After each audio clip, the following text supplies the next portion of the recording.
There he goes, he's the hero of our dream, and the courage strong and brave.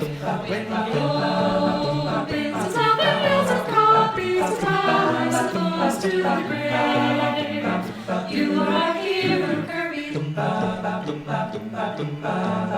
Now for 25 years he's been hither and yon, gaining powers and friends old and new. He's been big, he's been small, made from canvas and yarn, but it's time for... Sure you will soon. Hello. That's a microphone. Hi, everybody. Now we have a dream that music from eras gone by. While the power of his legendary copy makes music an endless supply.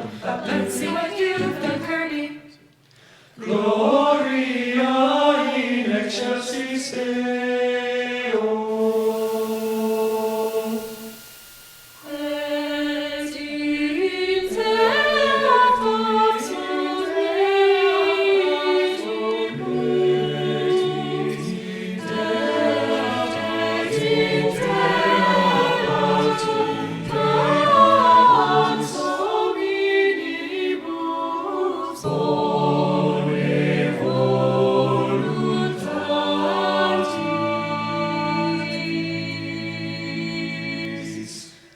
Hallelujah, hallelujah, hallelujah, hallelujah,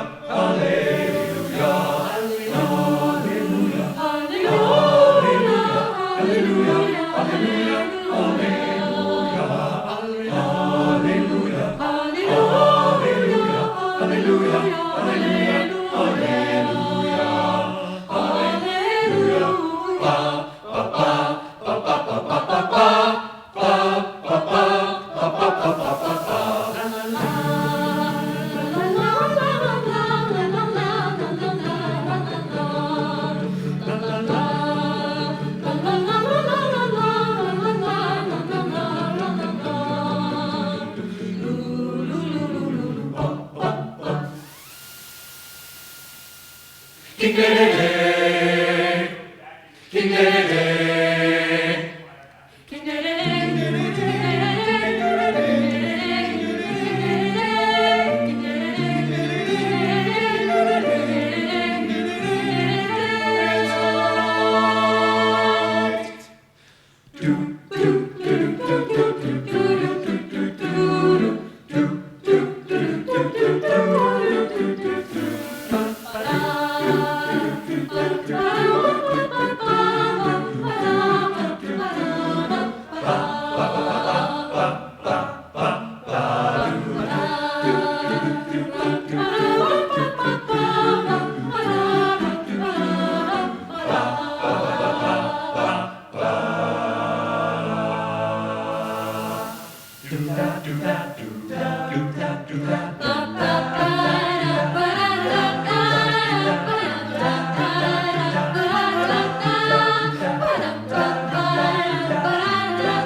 For the pink puff omnipotent in heaven. Hallelujah, hallelujah, hallelujah, hallelujah.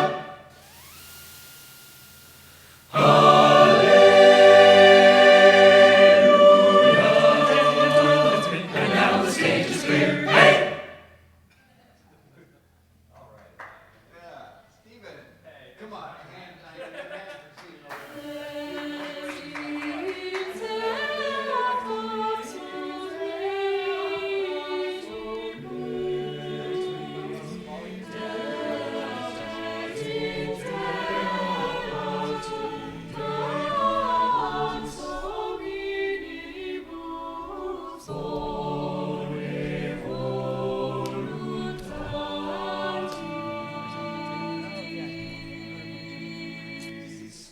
Where are you? Ready? Yep. Still rolling.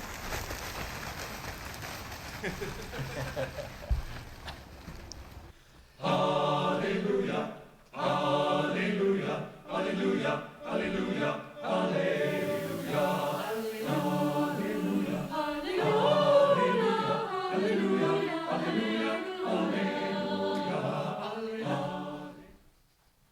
All right, folks. Well, welcome to Level Up Your Game Audio Career with a Degree at DigiPen. Stephen came up with that title. Thank you. That's my fault. Yeah, that's your fault. I'm Lawrence Schwedler, I'm Stephen O'Bent. Hello. and I'm the program director of the Music and Sound Design programs at the DigiPen Institute of Technology in Redmond, Washington. Are we doing okay? This is so funny. I get 12 people, and it's like, this is the voice of God speaking, and you will listen to my words. Will you tell us your names all at once? 1, 2, 3. Awesome. It's so nice to meet you all. Thanks for coming. Fantastic. Oh, we got some more people coming in. Good. Yeah, we're just getting started here. So this is I was invited. Alex, you sent me email back in August to come and speak at MAGFest, Super MAGFest, and I had never attended, and I knew about it, but I looked into it, and I was like, well, this is cool. And they said the theme of this year's show was Metroid, and I worked for Nintendo for 13 years, and I wrote the music, much of the music for Metroid Prime Hunters, together with Kenji Yamamoto, who wrote, obviously, if you guys know the Metroid franchise, all that stuff. So I said, sure, I think I want to participate. And he said, well, we'll fly you out here and we'll put you up in a room and you'll get to hang with all these awesome people. So I went online and I looked at about MAGFest, Super MAGFest, and I'm like, oh my gosh, this is so cool. So here we are, and I proposed to Alex that I could do 2 talks. One of them I would talk about my game music at Nintendo, and that's tomorrow at 4 in the panel 1, the big room off the atrium there. But I said I would love to do a shameless self-promotion for the school that we work at, because I think people don't know about it, and I think it's an interesting a history, and especially my career as a game composer was about 20 years, and I'll talk about it tomorrow. But when I came to DigiPen, the founder of the school asked me to create a program to dovetail with the other programs that DigiPen has. And I said, I don't think the world needs another music program. The country and the world are full of music programs. And does anybody here have a music degree? I'm curious. Has anybody got where, real quick, where from and what degree is it? Classical guitar performance from Buffalo. University of Buffalo. Oddly, that's my degree from UCLA. I have a Master of Fine Arts in Classical Guitar Performance, which we know is a highly lucrative field, and there's such a demand for classical guitar. So sick of all this money. Yeah. And so what could we do to combat that? So anyway, I agreed to leave Nintendo and come to DigiPen in 2012, and the program I designed was based sort of on my academic experience at UCLA, but also on my professional experience in the industry, thinking, well, what kind of program could we run as an undergraduate degree program for people who wanted to learn how do you use your musical knowledge and training and get more of it, but have it be maybe something that you could actually get paid to do. And so that was the premise of the program. And one of the first people we hired was this amazing guy, and I'm going to let you introduce yourself, Stephen. Hello, I'm Stephen O'Bent, he, him pronouns, and I was initially hired on at DigiPen just to conduct the choirs, and very gradually snuck my way into also teaching conducting and orchestration and music history and all of the various other sort of traditional conservatory type skills that DigiPen offers. Because the degree program is really, we'll talk more about it, but it's this interesting split between we want you to be a good musician, and we also want you to have the technical skills and game collaborative knowledge that you need to have to be able to go work in the industry, which not a lot, you can find one or the other, and there aren't a lot of degree programs that really kind of merge those well. And so I came on as a I have a bachelor's degree in trombone performance, another big moneymaker right there. Yeah, trombone. Yeah, trombone. No regrets, but hard to get a job. I was like, I'm going to go be a symphonic trombonist. And it turns out there's 400 other people who thought that at literally every audition. And yeah, trombone, shout out. I'm wearing my trombone champ shirt that my students got me last year. And then I went and got a master's in choral conducting from the University of Washington, and I was been a choir director for churches and schools and a couple of colleges. And then DigiPen called me up and said, hey, our choir director is leaving. Would you be interested in taking over the choral program, which we have a choral program at DigiPen, which I was surprised to learn because I had heard of DigiPen, but I didn't know much about the music program there at the time I was hired. Well, that's a good segue into DigiPen, a little bit about the school. So DigiPen Institute of Technology, it's in Redmond, Washington, just out in the greater Seattle area. Founded in 1988, so just had our 30th anniversary a while back. I believe the first college to offer degree in game design, right? Yep. Oh, you have a different slide for that, The sorry. first to offer a game design. Its student population is about 1,100, so it's a very small school. It's about the size of Sarah Lawrence, if you know the college over on this side of the country. 146 faculty members, student to faculty ratio is 10 to 1. In the music department, it's even lower. We have in our program, the Bachelor of Arts in Music and Design, we only take 15 folks a year, and that's not because we're being exclusive and that we keep people away. It's actually not hard to get accepted into our program, so don't think that. But to teach the program that I designed, which we'll talk a little bit about, it's very labor intensive, and that's about all we can really handle. Also, typically in jobs in the video game industry, on the ratio of teams, anybody involved in video game development? Has anybody worked on any video game projects at all? A little bit.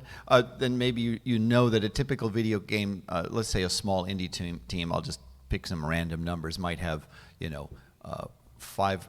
programmers and maybe 10 artists and maybe a handful of designers and maybe half of an audio person. Very often the audio is handled by contractors, right? So the proportion is, for better or worse, tends to be small. So there's not tons of jobs, but I'd like to think that we're getting a lot of the ones that are available. So just quick facts about DigiPen, first school in the world to offer a bachelor's degree in video game development. We're the fifth, ranked the fifth. We should be ranked the first, but Princeton Review doesn't know what they're talking about. So we are the fifth top game design school in the world, and about over 1,500, actually it's over 2,000 companies now worldwide our graduates have worked there. So DigiPen offers degrees in 4 areas. We have computer science. That was our first programs, and that's what we're known for. Our programmers are, we like to call them elite programmers, and because they're trained in applied programming, they get jobs, they get hired, they really know what they're doing. We also have a 4-year undergraduate degree in digital arts and animation, so for artists to make art for video games and animated films. Game design, that's our game design degree. And finally, in music and sound design, we have 2 degrees that I designed. One of them is the Bachelor of Arts in Music and Sound Design, and so that's for musicians who are interested in having a career. Particularly the job market that we're looking at is technical sound design is what it's called. But in my career, I found that over the last, it's been almost 25 or 30 years now, that very often on smaller teams, you're both being a composer and a sound designer. So the other program, and I'm not going to talk about it a lot today, or either one of these a lot, unless you guys want to hear about it. We'll have a Q&A session when we get about 15 minutes to the end, so you guys can ask questions. You're also welcome just to blurt them out while we're talking if you want, or to raise your hand, and I don't mind being interrupted.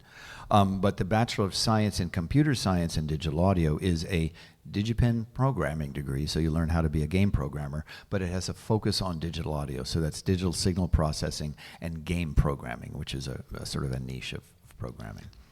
I'm gonna interrupt and tell you that both of those degree programs have a fair amount of music participation. Everyone in both degree programs has the opportunity to be required to be in choir for 2 years, which is awesome because I get all the nerds who have never been in choir before, and they discover that it's actually kind of fun to sing with people and make game music together as a group. That's my favorite thing, is converting people who don't think they like choir into being choir nerds. And I watched Stephen rehearsing the MAGFest the community orchestra choir. community orchestra choir last night, and then again this morning. Shout out, y'all. Yeah. Performing. How many of you are performing in that? Yeah. Yay! Good. The pitch worked this morning. Nice. So, conducting a choir and singing in a choir is my contention in putting that as a requirement for both degree programs. I mean, the idea of having a computer science degree that requires that you sing in the choir for a year is. I believe we might be the only one. I'm sure we are. It may sound a little absurd on its face, but it's the best way to learn music. It's the best way to train your ears, to tune your brain into the vibrations of your body when you're singing. It's just, and the main thing is it's fun as hell. And the Dragon Chorus, which Stephen conducts, we'll talk about a bit more about that, is super popular. We have about almost, 40? 50 people this year 50 in the choir? people, yeah. So we've got some videos of that if you want to see them. Our graduates, and these slides I prepared here, these 2 slides, these are just the companies that students in my programs are now working for or have worked for recently. If I had the slides of all of the game companies that DigiPen, all of DigiPen's graduates are working for, I should have taken a picture. It's just all of them. It's their over 2,000, I think. But you can't. I don't think you can name any significant video game company that doesn't have a DigiPen, at least one DigiPen grad in there. But these are some of the companies that our folks have gotten hired for. I'm super proud of it. One of our grads just last year, well, actually just last September, got hired as a composer sound designer at Valve Corporation, which is right down the street from DigiPen. So those are some of any Baldur's Gate fans here? So that's Larian Studios. That was maybe half a hand. Yeah. Some more companies that our folks are at, and it's really our school's mission. It's not that we're a vocational school. It is a deep undergraduate education, and we also have master's programs. But it's my contention that unless we're preparing you for some way to make a living with what we've taught you, it just doesn't really make sense to me. So that's what we're trying to do. Yeah, I mean, I don't mean to. I'm very happy with the undergrad liberal arts degree I got, and Yep, I me graduated with almost no career prep or conversations about what it would be like to try to get a job with the skills I was getting. And DigiPen really is sort of the opposite of that spectrum. Your senior year, you're getting paired with internships, and there's a lot of company days where game companies come to the school to look at student portfolios and interview people, and it's very much, we're pipelined right into the industry to try to set students up for success in a career. Yeah, and I warned you that this would be this whole talk is a shameless self-promotion for DigiPen. So just if we get too sales pitchy, just make you can sound like an ostrich, and we'll change gears. Also, questions about other stuff, please let us know. But just keep that in mind. Yeah. Let's see what else we got here. So we like to say that the secret sauce of DigiPen is our multidisciplinary collaborative game projects. So starting in the sophomore year, students from all 4 disciplines, and again, just to remind you that we have computer science, we have digital art and animation, we have game design, and then we have music and sound design. So those 4 disciplines, students from all 4 start joining together in their sophomore year, and in their junior year they do their capstone game project. And the game teams are run as if the school is the publisher, and each team is a development team. So they have a producer, they have a tech lead, they have an art lead, they have an audio lead. They have to meet milestones. There's no money involved as far as the game teams go, but if you can think of passing the course as like the pay for doing what they do. But what they really do it for is the joy of making a video game. So I take it that all of you here are, this is going to sound so stupid. Boy. Has anyone ever played a video game before? Anybody in the room? Is that a thing you have? I was going to assume that great. that you all love video games, or you wouldn't be here, right? Which this is a different audience for me. Very often I'm speaking to people who may be, especially looking at an undergraduate degree program for their kids or for themselves. They may not be. Occasionally we get people who aren't big video game fans, and it's like, well, don't worry. We use video games as an excuse to teach you physics, math, science, and music, and that's what we do. And choir. But the truth is, if you love video games, DigiPen's culture is, that's why we're so comfortable here at MAGFest. I mean, it feels like This just feels being like at a DigiPen. super explosion of the campus, basically. People walking around in cosplay. I mean, that's like, we do cosplay and choir concerts, and we like. But every day, I mean, I see people in the cafe dressed up as something. I mean, it's very much a video game culture. So I'm going to play you here's some game trailers from games that our students have made in the past. And this first one is The Pilgrim. These are videos that are trailers of games that they made. Obviously, I'm not going to put the game on, but if you want. But there are, I looked the other day, I think 120 DigiPen games on Steam. Anybody use Steam, Valve Steam? So you can play these on your Steam Deck. Just search for DigiPen and you'll see there's loads of DigiPen games on Steam. In fact, and just to be clear, those are student games made as part of a student project. This is not them going out in the professional world. These are like fully playable, legit games developed while they're still students. Yeah, these are almost all done by junior game team, junior and senior game teams. Those are DigiPen games. I'm not talking about published stuff, but this one, these three, I'm not sure that these games are on Steam. I picked them because their trailers are particularly nice, and they're all students that I know, and I worked on them. So I'm going to play you the first one here. I didn't know if we would have time to play all these videos, but I think we're doing good. It's only 12:46, so hopefully we'll get to a lot of this stuff. This is my former student, and he was a CSDA student, so he was a Bachelor of Science student. He worked at Nintendo for a while, and now he's at Marty O'Donnell's studio, Highwire Games in Pioneer Square in Seattle. But this was Caleb's game trailer for his game, The Pilgrim.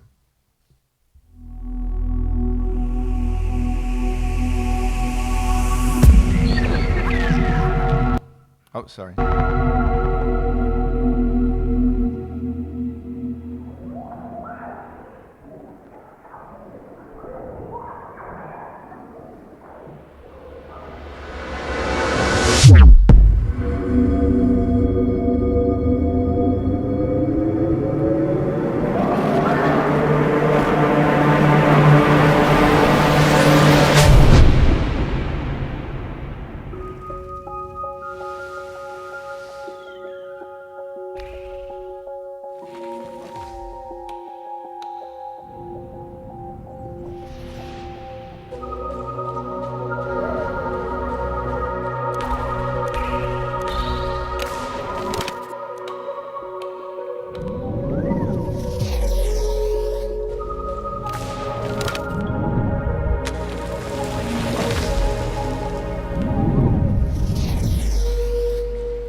So we have our students make trailers for their games because I tell them that they put hundreds of man-hours into these games, and the vast majority of people will never play them or see them. It's a lot more trouble to play a game than it is to watch a video trailer. So that's one of them. Let's see. I'm looking at. Have time for another one? Yeah. This one is Penny Blue Finds a Clue. This was from a few years back. And the narrator on this is Professor Bruce Stark. He's the chair of the music department and our dear friend and collaborator on various things. He's a fabulous composer for the concert stage. He's got tons of stuff on YouTube. This is Penny Blue Finds a Clue.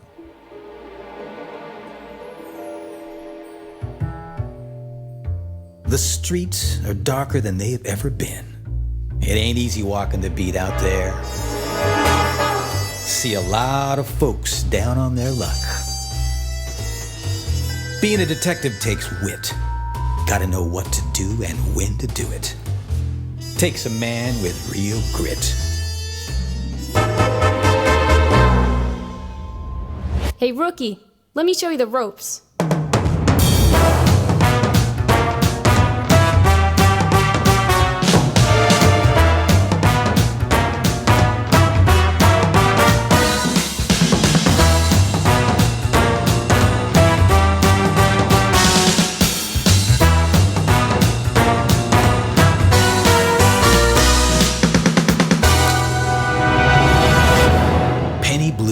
Signs a Clue, coming this spring. Thank you. Yeah, you can clap. Makes us feel good. One more. This last one. This was a collaboration on the sound side of a student from each program, Curtis Burton on the Bachelor of Arts in Music and Sound Design. So he did a really cool thing here. The music in this game is actually generative music, so it's generated at runtime, so it's algorithmic music. For the trailer, of course, he had to cheat because a video is a linear medium, so we have to do it in a DAW. And then he collaborated with Thomas Cushman, was the audio programmer on that, and he created the generative music system for it. This game is a deceptively simple game. They had, this particular team had no artists on it, so not all the teams at DigiPen have all 4 disciplines because we can't control that. We let the students form the teams on their own, and the numbers don't always work out. There isn't a music and sound designer on every game team because there are not enough of us to serve the whole school. DigiPen Which puts them in a good in-demand position. If you're a sound designer and composer, you get a little more control over what project you want to work on. Yeah, you get to pick. But I can't remember where I was going with that. I'll just play the video. It's a really cool game. This is one of my favorite DigiPen games ever made.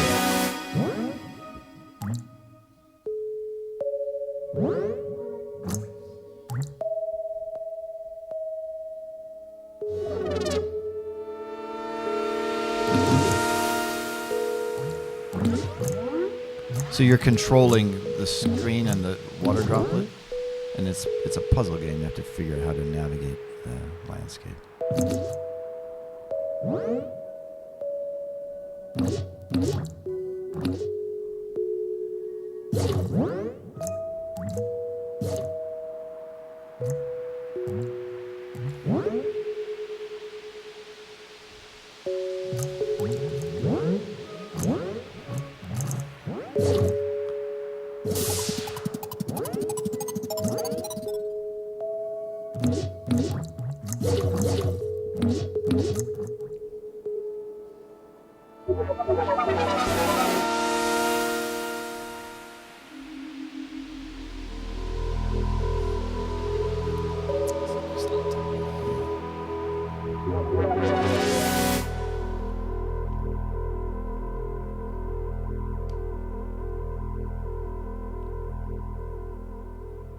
Oh, Thomas was the producer on this game too.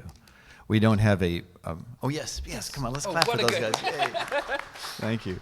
Yeah, we don't have a program or a degree for producers, so that's an extra thing that some of our students choose to do, and they tend to be the most The organized, leadery people who like telling other people what to do. well, and keeping track of all the pieces that it goes to make a DigiPen game. So these are student films. Let's just watch. The artists in the digital arts and animation program have the choice in their upper division to either focus on video game art, which is very different than animated films. So I'll play this one. Is probably one of our. It was certainly one of my favorites. This was done by, well, we'll see her name in the credits. She went on to work at Disney, I believe. This has won a lot of awards, and it's just a fabulous piece. Our folks in our program did all the sound design, all the music, all original.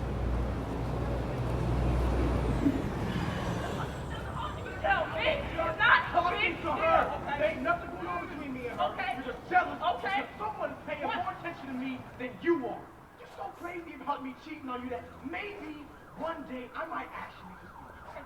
I don't want to hear this shit again.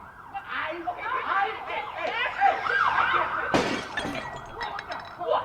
I am hot. It's not even a big deal. Not a big deal? What? You just say it's not a big deal? What do you mean it's not a big deal? You shoot the whole of the pussy. You think it's not a big deal? Oh, that's hard.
Yeah, Apple Tomer, an amazing animator. And Evan Alderetti is at Meta now, and Gray Davenport is at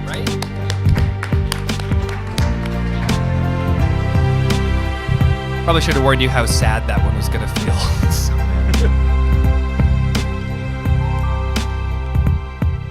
This movie plays without the audio on the screens right at the entrance of DigiPen every day, and I can't look at it. It's too right there at the heart. Evan, I wanted to mention, is anybody watching the development of the pilot for The Amazing Digital Circus? Anybody see that thing? Okay, it kind of blew up the internet a few months ago. Anyway, Evan scored that thing as well. Oh, that's cool. Yeah. Since you mentioned that, I was moved to tears a little bit. Yeah. Not that it was sad, but like the moment she picked up the spray cans and went to town. Yeah, the moment where a person chooses to make art in response to trauma and tragedy is a deeply moving thing, and it's the reason we all do art, right? I mean, or art in whatever form, not necessarily visual art, but art or music or yeah. It's also the point at which the music kicks in, because up to that it's pure sound design up to that point, and just a little bit of the build up of the piano, and then at that moment music, as you guys might be aware of this, the neuroscience of it, music bypasses the prefrontal cortex. It goes directly to the part of the brain that controls emotion, and that's why we do what we do here, which is so cool to be here at a festival celebrating music. And that transformation of the sound and the chaos and the fighting and the sirens transformed into music is such a she's choosing to create some order and structure out of the chaos and the shit that the world has dealt her. Yeah. Am I allowed to swear in a panel? Sorry. Yeah, you are. Is that okay? Fuck no. It took me 4 years of teaching at DigiPen before my students were like, we're grown-ups, you can swear in class, it's okay. As opposed to some other faculty members, yes, who figured that out who will faster go than me. unnamed, who seem to have a very hard time without talking like sailors. Another, maybe one, do we have time for, you guys want another film, or should we move on to other stuff? One more film, okay. Let's see, I'm going to do this one now. This is self-aggrandizement is the theme of this presentation. So this film is from way back. It was when I first joined, and I did the score on this one, but it's one of the most beautiful 2D animated films, I think, that came out of the school, and I want to share it with you.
So that was 2013. That was the first year we were running the program, and all I had was freshmen and sound designers and composers in my class. And this film came through, and I only had 8 students. It was, and none of them quite had the chop yet to serve a film like this. So I said, I'll do it.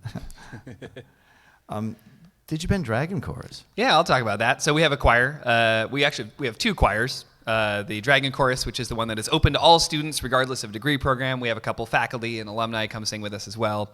And then we also have a smaller audition chamber choir for nerds that are like, you know what I need is 2 more hours of choir every week in my life. So yeah, the Dragon Chorus is sort of at the heart of the music program. It's the thing all the students, regardless of instrument, have to participate in. And it's sort of the social hub. How many of you have been in a choir or an orchestra or band in your life at some point? That makes sense, many of you. And you know that feeling of like being at home at school. For me in high school, it was band. I was in the band room all the time. I was that kid. And then in college, I shifted to being a choir kid and turned to the dark side. Still band great too. But so I try to make space for students in the choir to sort of have a chance to get to know each other too. It's one of the more social classes. Most of the classes at DigiPen are pretty, screen focused, a lot of coding, a lot of working on computers. And the choir is the one class where you get to like get up and stand and play improv games and run around and talk to people and sing things. And so we do a mix of game music. We do a lot of arrangements of sometimes instrumental music arranged for choir, and sometimes, when game composers are nice enough to just write things for choir in the first place, we can just do those. And also some I will admit, occasionally non-game music in the choirs. Shocking. I know. Yeah, so this semester we're doing a concert that is all music inspired by the tale of Orpheus and Eurydice.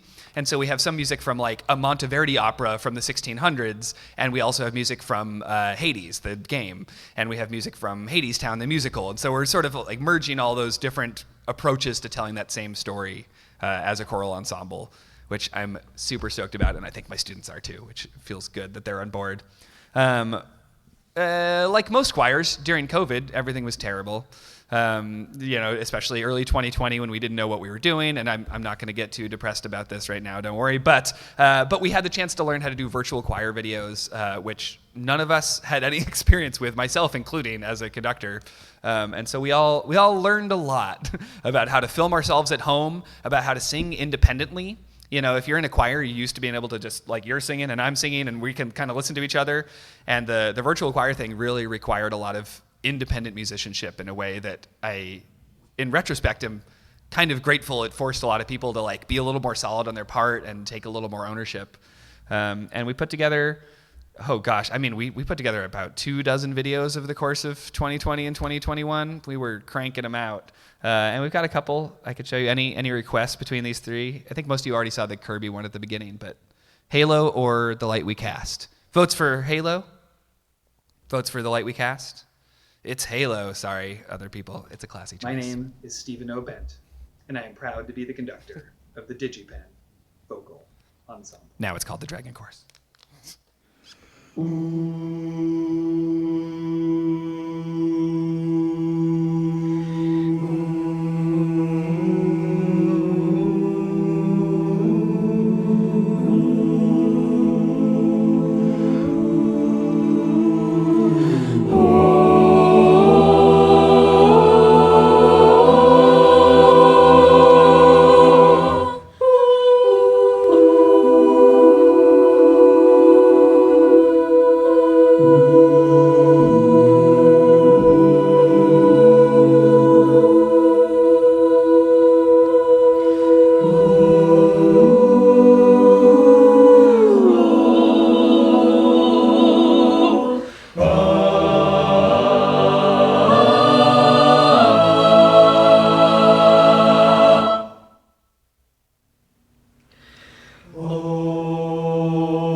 If you're in the MAGFest choir, don't get thrown off by this arrangement. Stick with the one we got.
Spoiler warning, if you haven't seen the end of the first Halo game, avert your eyes.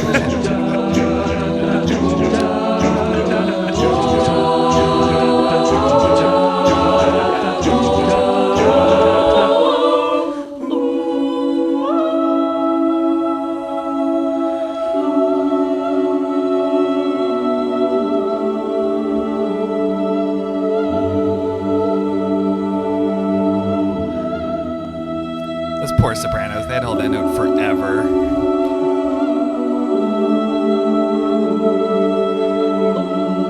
It's very hard to stagger breathe when you're recording by yourself in your bedroom.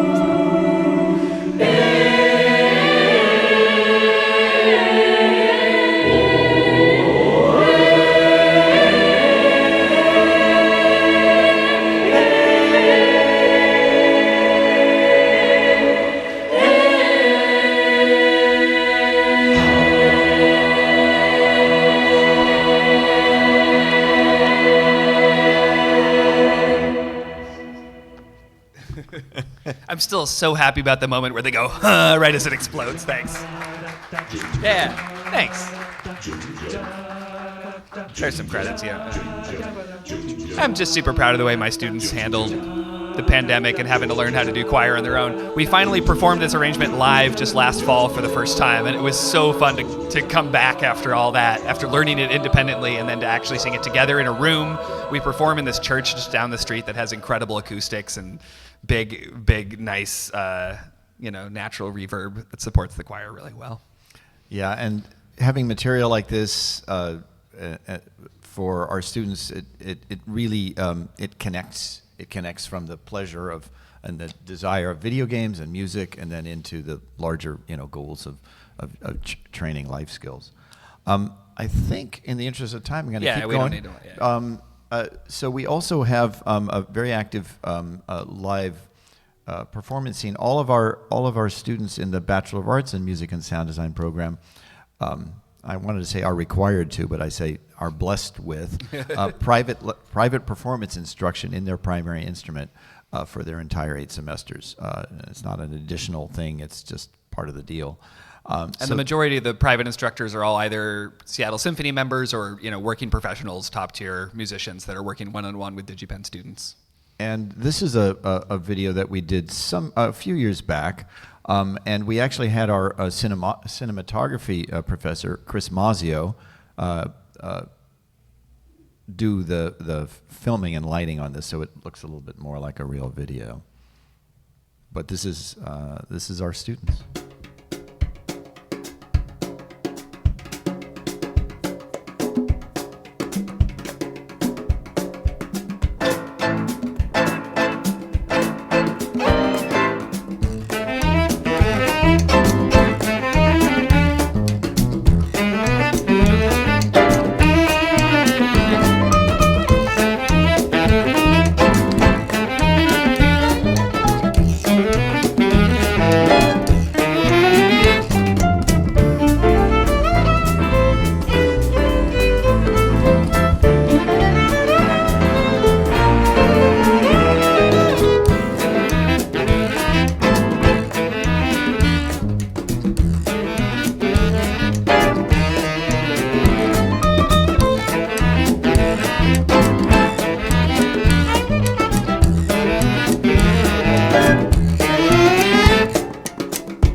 I'm going to call out some folks here. So this is Shawnee Jang at the piano. She's at Microsoft on the HoloLens team now. She was on the Minecraft team for a couple of years, and she's moving up.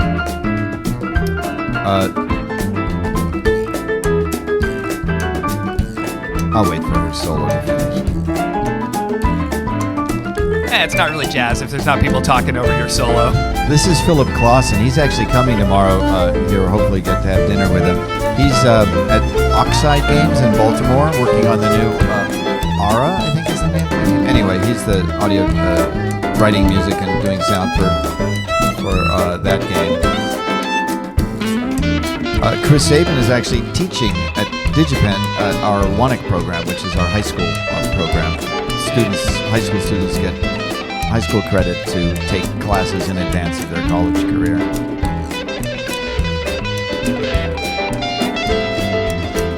And Evan is the one I mentioned earlier. He scored a Deja. I think he's still at Meta now. He was just a really talented sound designer and musician. Ian Shore's on the güiro there, on the percussion. He's the audio director at Highwire Game. Marty O'Donnell hired him the year after he graduated.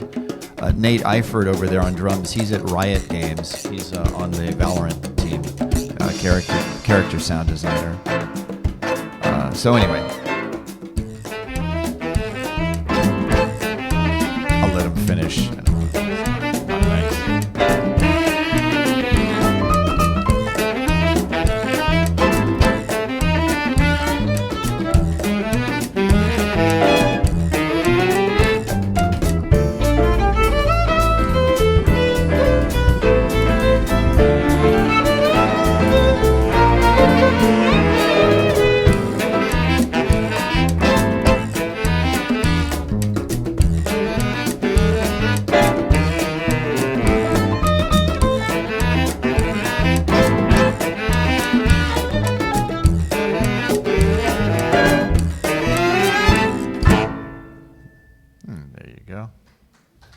Thank you. Well, we're right on time. It's 1:14. We reserved the last 15 minutes for questions. There's more stuff we could play, but it'd be so good to hear somebody's voices other than ours. Any questions or comments or anything at all to say to us? I don't want to put you on the spot, but each of you is required to submit That's two right. comments, or you Yeah. will not pass this course. That's right. That's right. Nobody's got any questions for us? Yeah. So, next year I'm going to be teaching brand new computer science courses at Francis Drake High School. Hero. Certified music teacher. Also, double hero. What kinds of skills do you expect high school students to have coming into your program? I'm going to repeat the question. So the question was, you're teaching at a high school. You're teaching computer science. You're also teaching music as well, and what kind of skills do high school students do we expect them to have to come into our program in particular? It's a great question. Yeah, fabulous question. So it kind of depends on. There are some common to all, which is true for any school, for any college, right? And we just call it. What do we call it? We call it just existing, learning how to how to get up in the morning and maybe hopefully brush your teeth and how to all of They that. learn adulting. There's a college 101 Adulting, class where yeah. they go over how to brush Yeah. your teeth and Yeah. email your professor and be a functional person. Yeah. And Jeremy Holcomb, our design, he has a funny name for it, like humaning or something. But actually, those aren't skills they need coming in. Yeah. Because we'll teach those. That's true. I So- misspoke. We do actually teach those skills, but to answer your question, the skills that we're really looking for are a little bit dependent on the degree program. So for all our computer science programs, we're looking at a B- or better in pre-calculus. So that's a pretty high bar for an undergraduate computer science program, but it's a very rigorous program. We found that's, I think our Bachelor of Science in Computer Science and Game Design doesn't require that, where you take pre-calc in your first semester. They're kind of playing around with that. But for the music program, what we expect, for the Bachelor of Arts, we actually require an audition as if it were a performance program, but as it's a little bit confusing because it's quite a unique program. We're not really looking for, I mean, it's great to get players who can really play. You don't need to be a clarinet virtuoso, but we need to know that you are excited about music and you're passionate about music, because if you're not, it's not a good fit for the program. And that you can read music, at least. So we generally won't, because the curriculum includes 2 years of music theory, 2 years of year of orchestration, 2 years of composition, and that's where at the level we start at. So basic college level skills, we don't have a hard threshold on GPA. So we look at each student individually and see where they are, what they're bringing to the table. It's not, DigiPen has a reputation of being just this kick-ass hard school, elite and all that, and it is a rigorous program and it is tough, but I think it's safe to say it's not that hard to get into the school. But those students who have executive function and who can write a little bit and read a little bit and do a little bit of math, all of that stuff, kind of like any college program. Does that answer? I'll say that, speaking to the music program in particular, not the audio programming, but the music one, every year there's a super wide range of experience. Yeah. There are kids who are like, I was in orchestra since I was 3 years old. I sight read everything. I have never touched a DAW before. Yeah. And those people have a lot of work catching up on their digital audio skills coming in. Then we have people who are like, I've been producing albums all through high school by myself in my room. I'm an electronic musician. I'm an electronic musician with a great ear and super, skilled at digital production. But I haven't read a lot of sheet music. I haven't really done the ensemble music making kind of thing. And those people have a harder time catching up in, taking the theory classes. And I say have a harder time, but I just mean everyone's starting from a different place. And we do build that into the program. It's just that some people have to work a little harder depending on what strengths you come in with.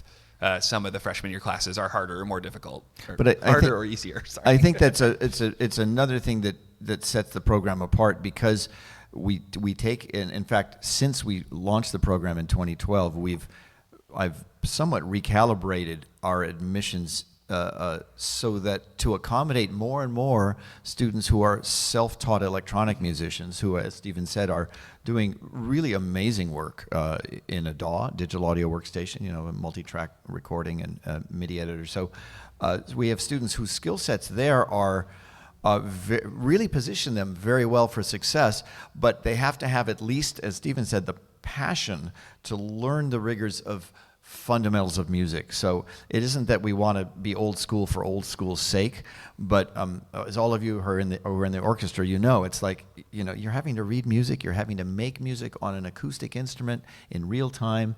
All of that's very different from the skills that are electronic and digital. I'm going to anonymously shout out one current student who came in as a guitarist and producer with almost no music literacy skills at all, and has just been crushing it in the last 10 minutes left. Thank you for that sign. I'm just so proud of the student, because they have really just embraced they came and talked to me, or they're like, I'm having a hard time with these things. And I was like, all right, I'm going to give you some extra materials. And they leaned in, have just been kicking ass on filling in those gaps. And so to actually answer your question, we'd like them to know some music. We'd like them to have some digital audio experience, but we will fill in those gaps if one side is stronger and the other side is weaker. Yeah. Yeah. Thanks for the question. Good. Come on, somebody. Yes. There we go. My question is, do you have a video game orchestra at your school? And if not, have you ever thought about starting? Are you the game orchestra seating person? Let's Sorry, the question was, do we have a game orchestra at our school? And if not, are we thinking of starting one? I'm so glad you asked that. Are you the person on Discord who is all about starting game orchestras? Is that you? Hello, I would love to talk to you. So the short answer is no. And the slightly longer answer is we don't have one because our degree program is so small. With just 15 students per year, that's not enough for an orchestra. We also don't currently have a room big enough to house an orchestra. That said, to answer your second question, which was, are we thinking about it? I'm thinking about it. I've been having such a blast participating in the orchestra here this weekend and meeting folks from all these different East Coast game orchestras, and we don't really have one like that in the community in Seattle that I'm currently aware of. There's a game choir for sure, and we've collaborated with them a couple times for concerts, but we don't. So DigiPen alone doesn't have the instrumental numbers to put together an orchestra yet. You know, if we're looking 10, 15 years down the road, sure, I hope we will. But I want to talk to you about the idea, and you about the idea about maybe a community orchestra that could be under a DigiPen umbrella. Like the one you have here, right? Like What's the name of the organization? They have the table out in the expo hall? There's so many. Oh, is it? Well, anyway, I saw the name on the. One more time. Was it WMGSO? WMGSO. Yeah, perhaps. Anyway, the idea of a community game orchestra, I think, is that might be the one.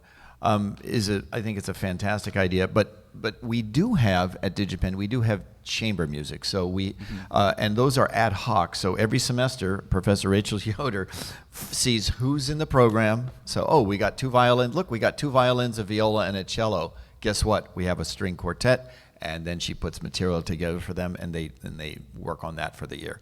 But that's not the same thing as an orchestra. Yeah, we don't Chamber have an music is just so exposed and so hard. But we have students love had it. historically partnerships with local high school orchestras where if students want to record an orchestra for the game or they're particularly excited about orchestration and they want to do a recording project, a couple local high school orchestras have generously donated some time to record our student projects, but we don't have an on-campus orchestra, but I want one. I love the idea of maybe putting together the community orchestra. I know. I was reading your posts about how to seed an orchestra and how to get one started, and I got really excited. And then I'm just going to personal disclaimer. Remembered that I have a 4-year-old and a brand new baby, and I historically take on things I'm really excited about, and then run into walls of time. And I'm trying to be better about that. So I'm going to start a game orchestra in Seattle in 1 year. Once the baby sleeps through the night, we'll figure it out. Yeah, thank you. Oh, sorry. So I am one of the dads of my 13-year-old is wandering around. Oh, yeah. I think he plays percussion in the orchestra. Nice. I saw online that you referenced like there's pre-college programs. Is that all local to the area? Are there opportunities for like sleepaway camp sort of thing? So the question is, does DigiPen have are its pre-college and programs for students before they're in their college age? Are they only local or are they national or online? So during the pandemic, we moved everything online, but after the pandemic, it's really not our main mission. So I think the short answer is we don't have a lot online. However, I will point you. Sorry, can I interrupt? Because I think you were asking about sleepaway camp. Like, is there a? I saw their like camp. It looked like a camp. Oh, I'm sorry. Right. So we have summer courses for K through 12. K, is that true? Yeah. Yep. Yes, all the way down to K. They moved it. My 4-year-old won't be qualified this year because he was last year. And then they were like, we shouldn't have 5-year-olds in a summer camp for game coding, which was very reasonable. But now I have to figure out what to do with him in August. To answer your question, no, there's no sleepover camp. But people come from out of state and find housing nearby. Like that's a thing people do. But we don't officially have housing for the K through 12 camps. Yeah. Right. It's our open world. They rebranded it. It used to be called Project Fun, and we got 5 minutes. Thank you, 5. Thank you, Shelby. Project Fun, and now it's been rebranded as Open World. So you might want to pop on there and see what they've got. But as Stephen said, people do come from out of state and stay for some of our. I think most of them are 2-week programs, and they are in computers. They're coding, game design. They even have cosplay. They have a lot of different offerings, and music and sound design. And our students, our upper division students, teach some of those the music and sound design ones. So they're quite popular and they're really good. But yeah, look up Open World and then email one or both of us if you want to get connected with that. Yeah. Yeah, thank you. I saw a question there, or nope. I saw you stretching earlier and mistook it for a question. Stretching. Come Classic on. professor move. Turn the stretch into a question. Come on. Yeah, well, I think that's... Yeah. Oh, there is. What are the student demographics at DigiPen? I'm so glad you asked. They are... Oh, geez. Do we have numbers anywhere? I'm glad you asked. So one thing I've noticed, I've been at DigiPen for about 8. I've been here since 2016, and I've noticed that the gender equity has been increasing, but is a way we still have a long way to go on. I'm going to just name that. And that I think something like 70% the student body are male identified. Or is it lower than that now? I think it's lower it than changes that every. now. I shouldn't quote numbers on this. Sorry. Yeah, I think they are posted somewhere. I could probably have to dig for them. Great question. I will say that the community and the of DigiPen is an extremely open and welcoming one, not just specifically to gender diversity. We don't have enough racial diversity, but we're working on it. But it's a very cooperative rather than a competitive environment, and I've actually been amazed at that. So you would think, I would have thought that there would be quite a bit of competition. The jobs market is very competitive, but I think it's the nature of the game team collaboration. Students learn that the way you get forward in the world is not by cutting other people's throats, it's actually by working together with them. And I've been astonished at how good that is. So there's my very biased view of that. But it's a known thing. We have a JEDI committee. We're working on our diversity on all levels, and we're aware of it. We call it JEDI is Justice, Equity, Diversity, and Inclusion. Oh, sorry. Rephrased it to make it nerdier. Right. Yeah. Right. Yeah, thank you for the question. I'm sorry I don't have a real number on it, but if you ask me again later, I can look it up and get you a real answer. Yeah. Aside from a career in game development, are there other goals that would be well served by DigiPen? So aside from a career in game development, would there be other sort of life and career goals that would be served by DigiPen? So, wow, I'm going to try to keep this short because I know we've only got 2 minutes, but you hit right on a notion that my wife, Randy Gagnon, who also teaches at DigiPen, hears me talk about this more and more all the time. She's like, no more. Which is, it's easy to think that an undergraduate degree, you should look at through the lens of ROI, which is return on investment. It's a turn, and that is a legitimate and true thing. I get it. Life's tough, money's short. You want to get your money's worth for your undergraduate credit. Having said that, both of us went through traditional 4-year, undergraduate degrees in things that we both started as physics majors. Yeah, physics majors, and then switched to music majors and classical guitar, as I said, or trombone. So I would say that what I am very proud of DigiPen accomplishing or encouraging its students and training them for is a lifelong career in collaboration. And I think it applies to almost any field, which is, the faculty are very much aware, how can you teach somebody how to learn? You can teach somebody a thing, but can you teach them how to learn a thing? And because it's a technology school, you can't hitch your wagon to one piece of software, because 5 years from now, guess what? If it's the same brand of software, it doesn't look anything like it did 5 years ago. So chances are it's a completely different thing. So the idea of learning how to learn and learning how to collaborate. And I think we have students. Look, this is a music program. Yeah, we get it. We got wrap it up 1 minute. sign. It's a music program. How many jobs are there in music? Not all of our graduates, as proud as we are of the ones who did, are going to get a job in that field.